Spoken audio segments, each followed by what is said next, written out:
I would like to welcome you to the podcast Quark and Roll. I am your host, Quark Pui Lan. Today is Earth Day 2025. We have to be concerned about environmental justice and climate change.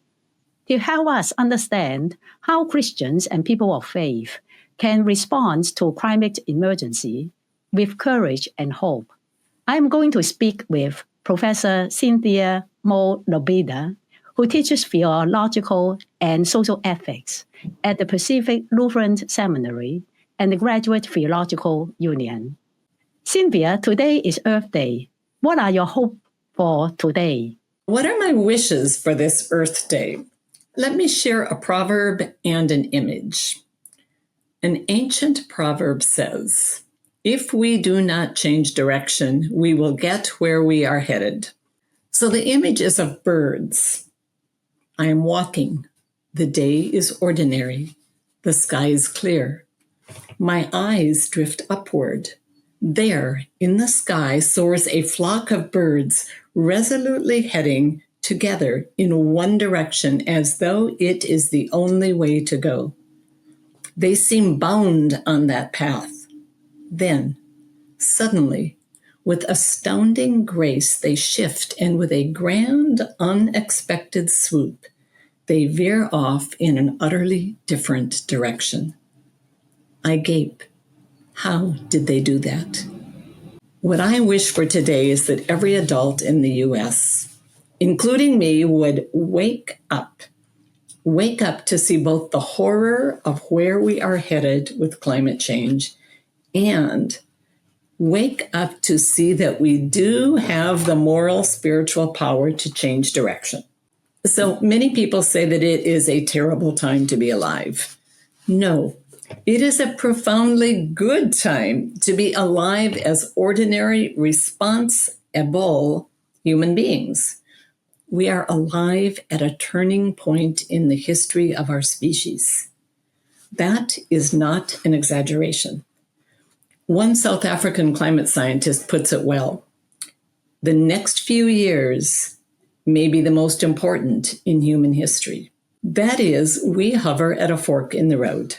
One path, the one that we are barreling down, leads to climate catastrophe of proportions unimaginable. The other leads towards life in all fullness for all in this earth community. Human decisions and actions will determine which path we take. So, may we all wake up to the horror of our current path and to the power that we have to swoop around in a different direction. I also wish we would wake up to the astounding beauties that permeate our everyday sensuous lives. Beauty can feed our power for radical change. We humans are splendidly sensuous creatures, and the Spirit has placed us in a veritable feast of beauty.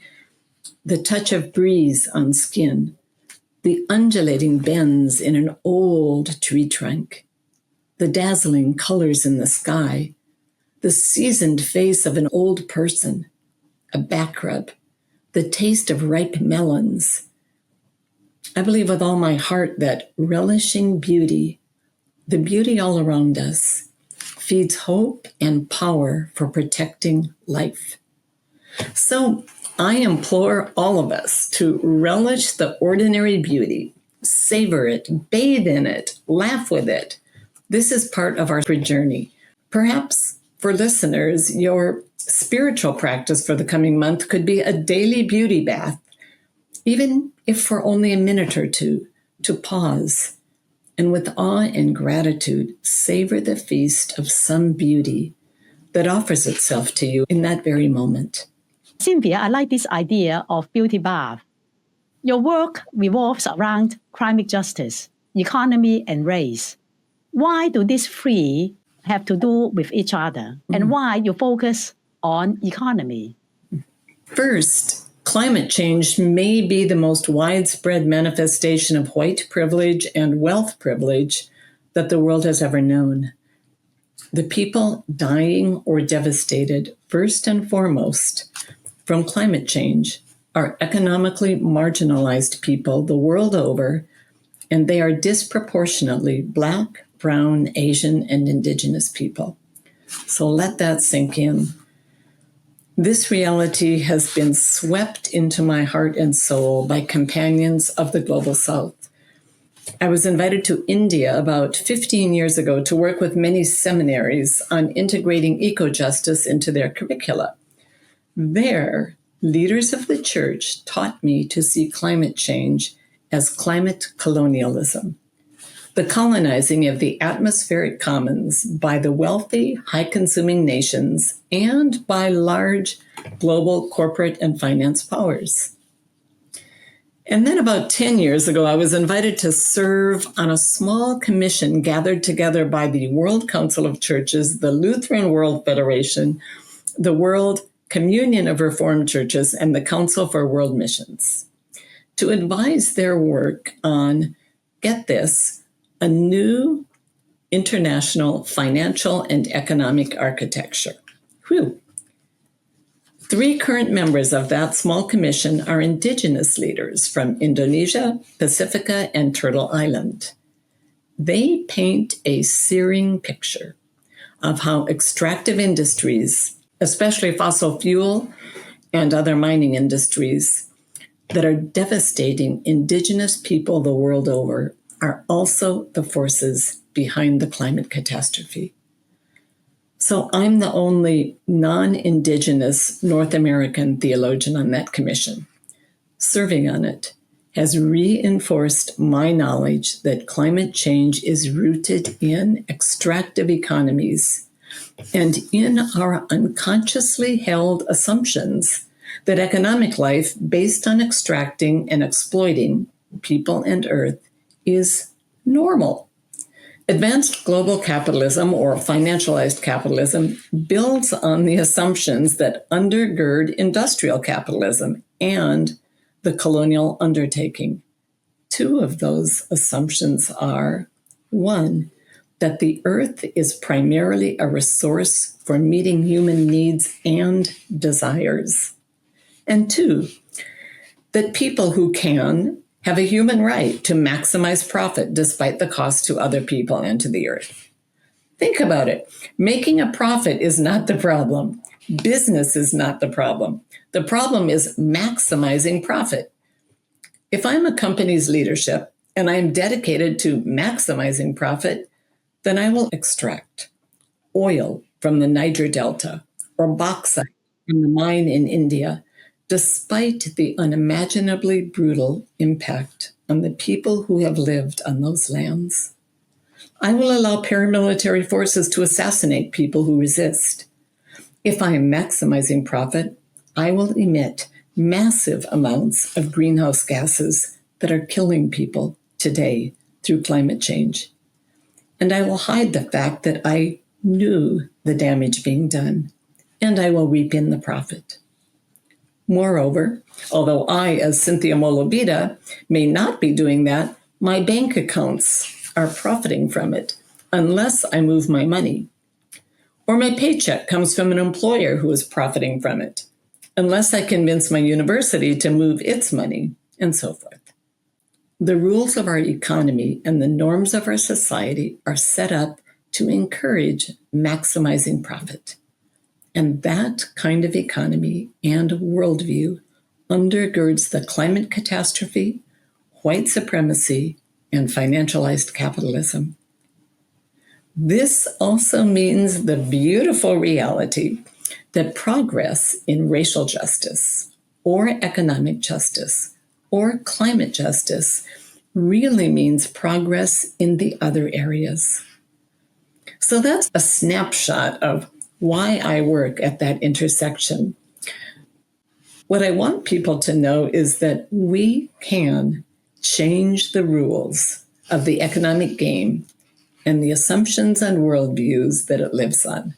Human beings have that power. Thank you very much for reminding us we are all implicated. Now, what has the Bible to say about our environmental crisis and climate emergency?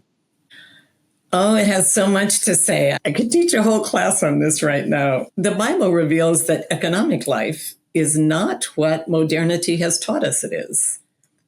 That is a matter of maximizing production and consumption of goods and services without attention to values. To the contrary, from a biblical perspective, economic life is a spiritual practice because economies are webs of relationships. They shape our relations with neighbors near and around the globe. And all dimensions of neighbor relations are to be guided by one norm: love neighbor as self. The Bible also reveals that the earth is not what we thought it was, a resource to be used up. No. From a biblical perspective, earth is beloved from the beginning. It is good in God's eyes long before the human one came into the picture. The other than human parts of creation are beloved. They have intrinsic worth and value. What has really blown my mind in recent years is the extent to which the earth and its creatures have agency in the biblical texts. And by agency, the power to respond, to do, to communicate, to act, to teach. The biblical texts are really full of this. In biblical texts, we can see creation collaborating with God in Genesis, or literally embodying God's justice-seeking love in the Psalms, or fearing God, or revealing God, even seeing and understanding God. In Paul's letter to the Romans, which Christians call the book of Romans in the Bible, we see even more dimensions of the earth's agency. Paul writes that ever since the creation of the world, God has been understood and seen through the things God has made. So when I read that, I thought, what? God has been understood and seen for billions of years, 13.5 billion years before human beings came onto the scene, long before Jesus, that dark-skinned Palestinian Jew, walked the land. Who or what before human beings were understanding and seeing the power and nature of God? The suggestion from the book of Romans, clear as can be, though I had not seen it before rereading this text about 2 years ago, the suggestion is that the creatures and elements of this earth, even the elements that existed long before the plants and animals came into being, have been seeing and understanding God. This is agency of the highest order. The elements of earth are doing what might be seen as the highest quest of the human, to see and understand more fully the God whom we are called to love and serve. The things God has made have been doing just that ever since the creation of the world. What a startling claim. The implications abound. For one, would it not be wise then for us to listen, to attune our ears, to learn from the elements and creatures about what they have seen and understood of God? There's so much more. For one of the creation stories in Genesis gives us human beings our purpose. God put the human one in the garden to serve and preserve it. The two Hebrew words, abat and shamar, often translated as to keep and till, are better translated as to serve and preserve. So that's quite a purpose. But I tell you, the most compelling biblical reality for me is that human beings are players in, like, the greatest love story ever told. The story that the source of all that is, the creating, generating, saving, healing, liberating source, loves this world. And secondly, is present and active within it. And third, calls us to receive and relish that love. That's an amazing love story. But the most amazing part of it is that we are then called to embody, to practice, to manifest the justice-seeking, earth-relishing love of God. So that's who we are, players in that story.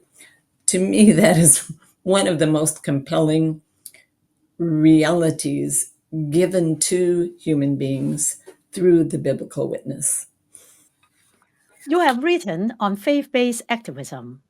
So can you tell us what is faith-based activism and how we can mobilize churches for change?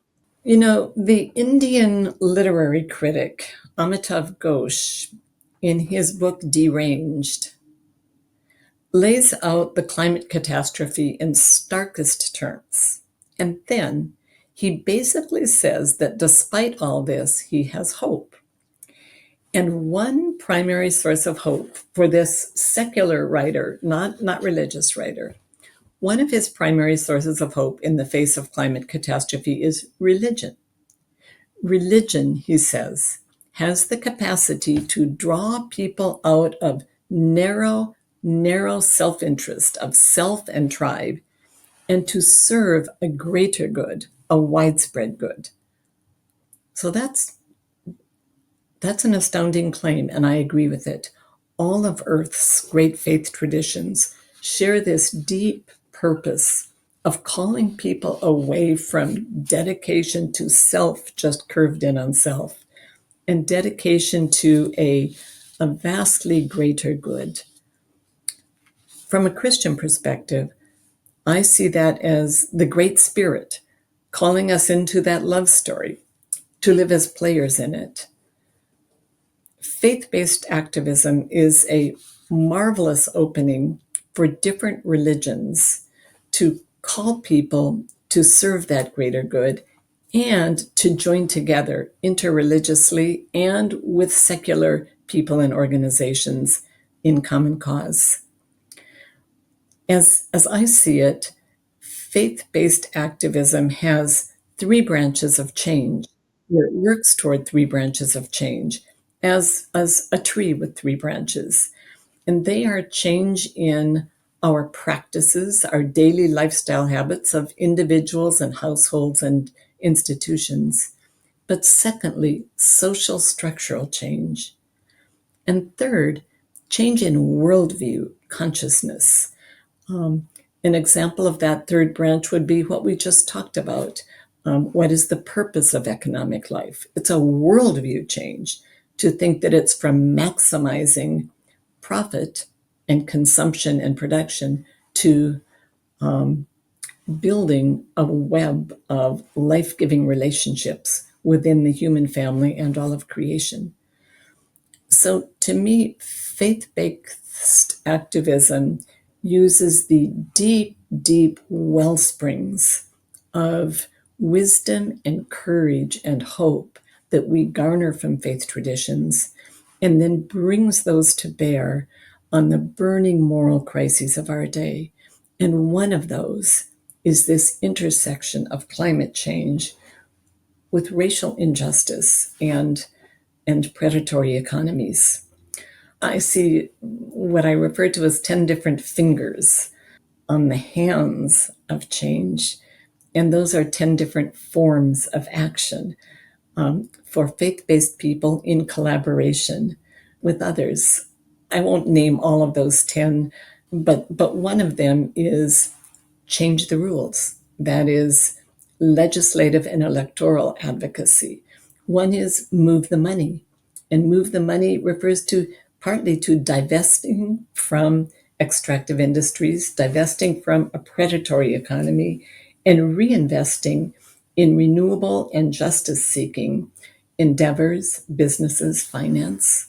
And a third finger is build the new, and that is build or support alternative business, finance, agriculture, and energy systems. One other is live lightly. That is, for high consuming people, change our lifestyle patterns. And another is change the story. That is the worldviews, the perceptions, the understandings of who we are, what freedom is, what growth is, what a good life is. So that's just to give an example of 5 of 10 different forms of action or fingers on the hands of change.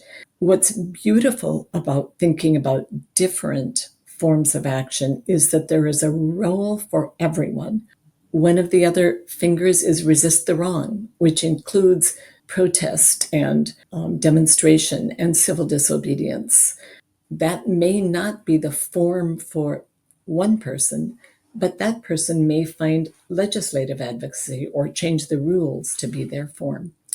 So again, faith-based activism takes on many forms, but they all draw upon the deep wells of spiritual courage, companionship, and strength that spirituality offers.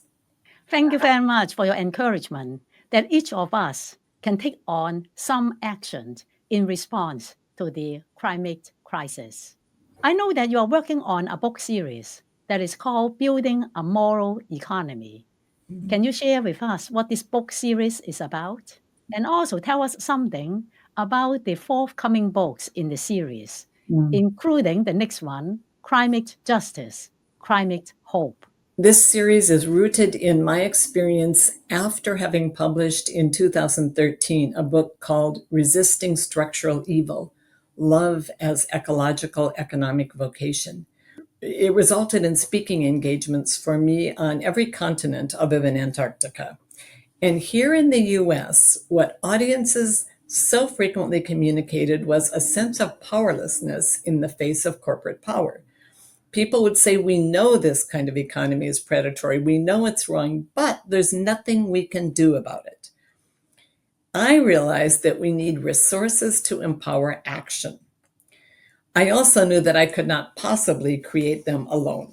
So I did conceptualize a book series, formed a wisdom council, which is 16 different people from religious and secular organizations in the new economy movement in one way or another.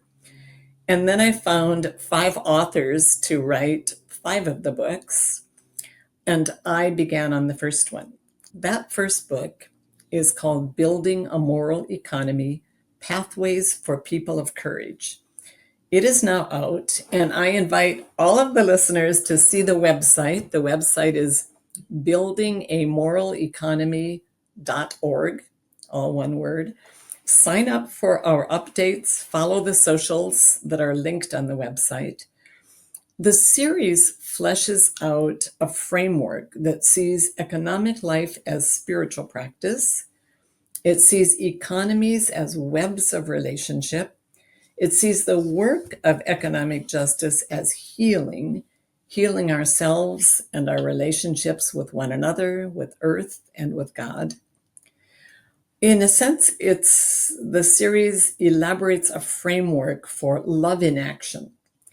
And that framework entails the 3 branches, the tree of change that I mentioned earlier. It entails fingers on the hands of change and forms of action. And it also entails what we refer to as seeing 4 things at once. And those 4 things are seeing what is going on around us, especially systemic injustice that parades as good. Secondly, seeing alternatives already in the making, and the vast community of people around the globe that is working toward economies for life rather than predatory economies. And third, seeing the power and presence of the sacred, drawing us, luring us from the way things are toward the way things ought to be and could be. And fourth, seeing beauty all around us. So the 6 books in the series, the introductory volume and the next 5, really flesh out this framework. The 5 subsequent books after the intro volume are all small books. They're written in highly accessible language, not esoteric academic discourse.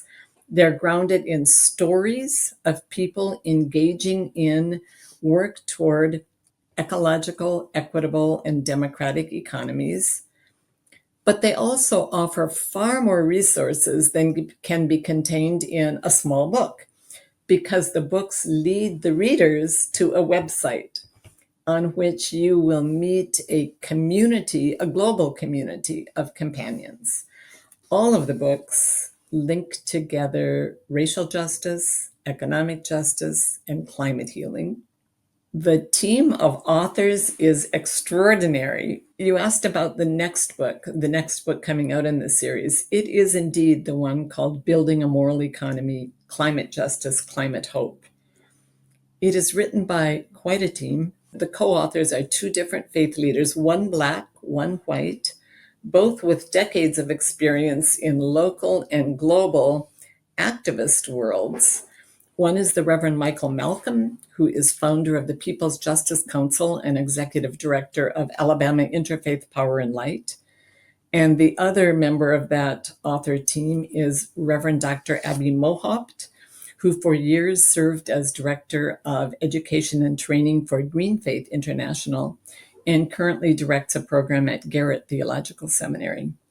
You'll find in this book stories ranging from across 2.5 millennia and 4 continents, and you'll encounter really a beautiful community of friends and dialogue in that text. The next books in the series, the 4 after that, will be Building a Moral Economy, Food for All, Housing for All, Water for All, and The Religious Roots of a Moral Economy. And they are being written by Derek Weston, Laura Stivers, Christiana Zenner, and Keisha McKenzie. I invite everyone listening to dig into the first book in the series and then to carry on with it. Thank you very much. Congratulations to you for this wonderful book series. I can't wait to read some of them. And if you like the podcast, please subscribe. I will see you in the next episode.